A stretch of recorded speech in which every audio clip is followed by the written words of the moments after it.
Your joints aren't old, they are just cold. Ever wondered why your knees hurts more in winters?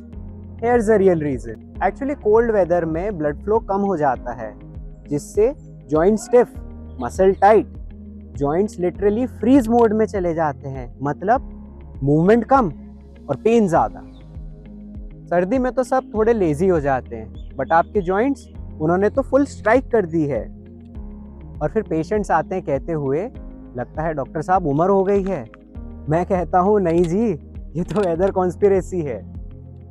और फिर हम क्या करते हैं? Blanket, Netflix and zero movement. बस थोड़ी मूवमेंट, थोड़ी सनलाइट और गर्म पानी से मिराकल हो जाता है। जॉइंट्स को भी वार्म हग चाहिए, हाँ विंटर में भी।